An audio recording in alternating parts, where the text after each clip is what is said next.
Every time a guy goes out early for the draft, we always encourage him to come back someday and finish, and we've always tried to help our guys do that. And that brings the total to 25 guys that will play in this playoff game that have a degree. And that brings the total of 126 guys over the last 5 years that have played in their final game at Alabama with a degree. So that's, really special and pretty significant in terms of how well our guys have done academically here and how many of them create careers off the field, which is going to help them be more successful in life.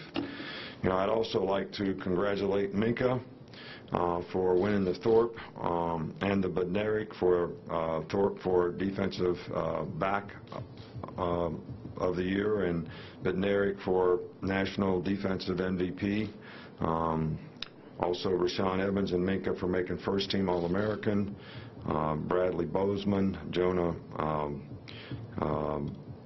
J.K.,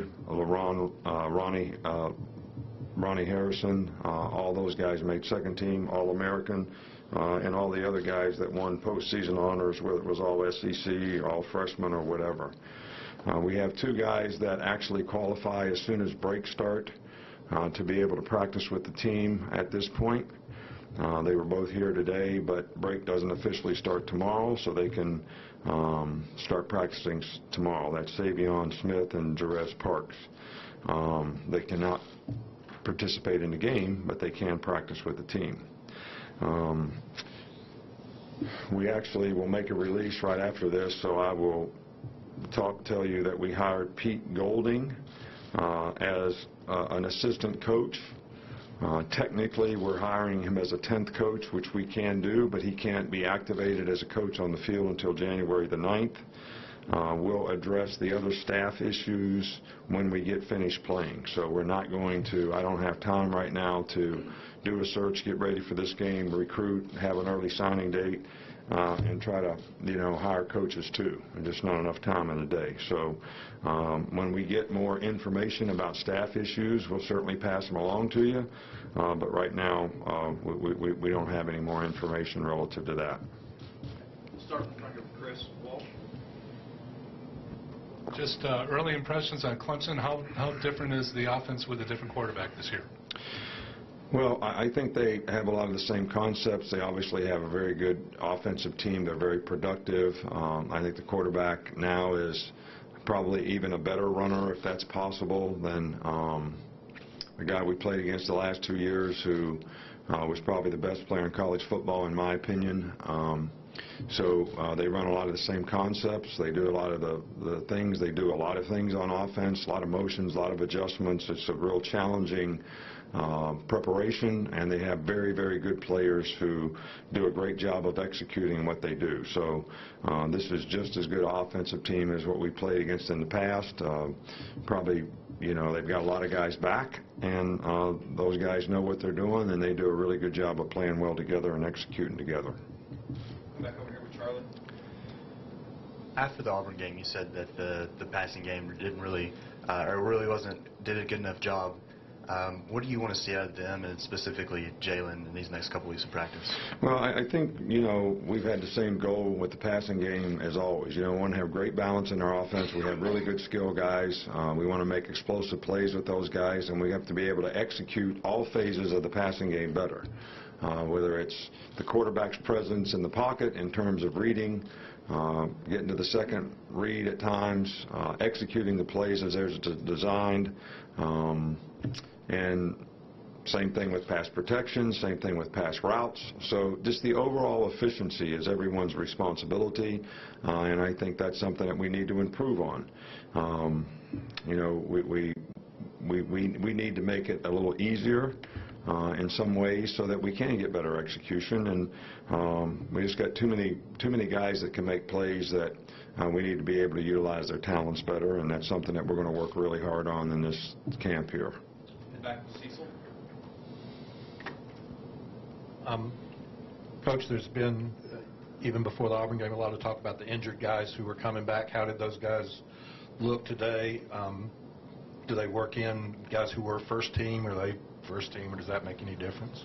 Well, we don't really worry about the teams too much in these first 3 practices especially, but Mac was able to practice, I wouldn't say 100% of the practice, but a significant amount where he has a chance to improve.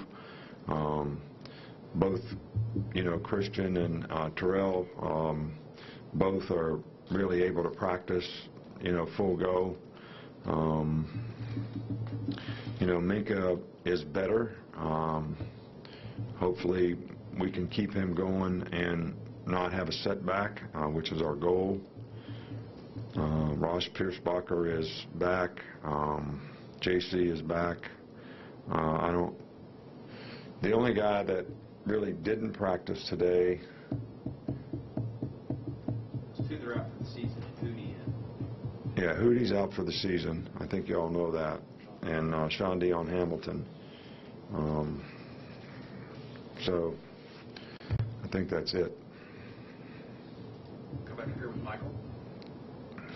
How does it work with Jeremy out these few practices in terms of coaching the middle linebackers and coaching the defense? Who's in charge of that? Well, we're all kind of filling in where we can. But we have an intern who has worked with Jeremy all year long, Wes Neighbors, who has been in, knows everything that we do and what the guys are supposed to do. So for these just 2 practices that Jeremy's not going to be here, he's doing that. Toss was the other linebacker coach, so he's kind of overseeing it. So that's basically how we're operating for 2 days. Come back over on this side with Chandler. How, now that you had a couple weeks to kind of go through with the early signing period, how, you've spoken about the early signing period before, but now that you've been in it and been in recruits' houses, what have you made of this early signing period being in the middle of it? I didn't like it when we did it. I don't like it now. I don't think it's in the players' best interest.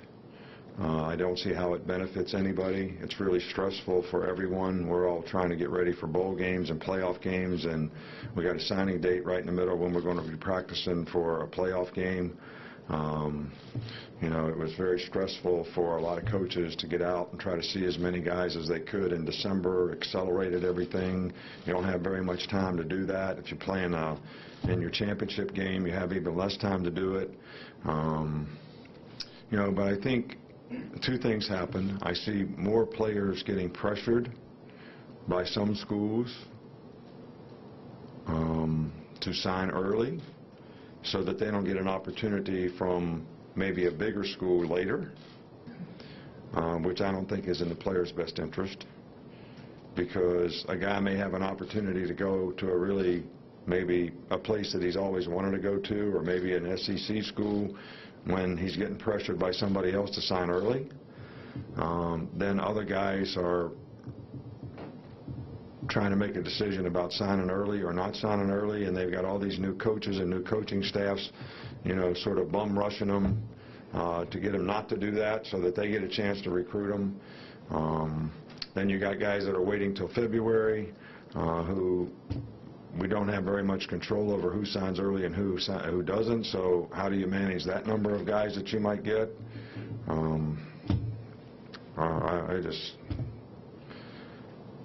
Maybe I shouldn't be speaking like this, but I have not talked to a coach who's happy with it, not one.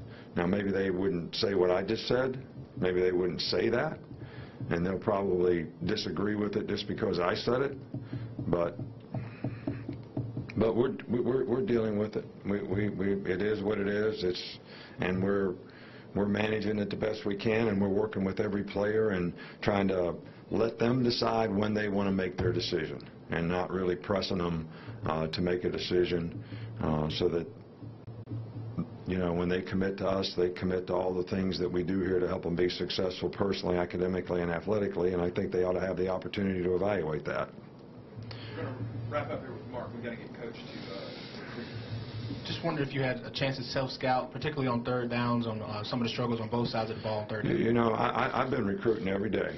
All right, so, and I've been watching Clemson in the airplane. I don't know how many miles I went in the airplane.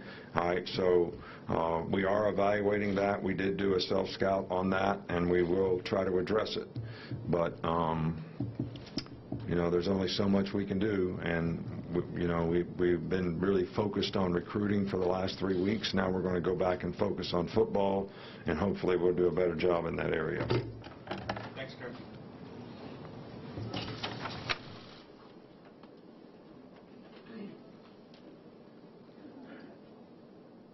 Five.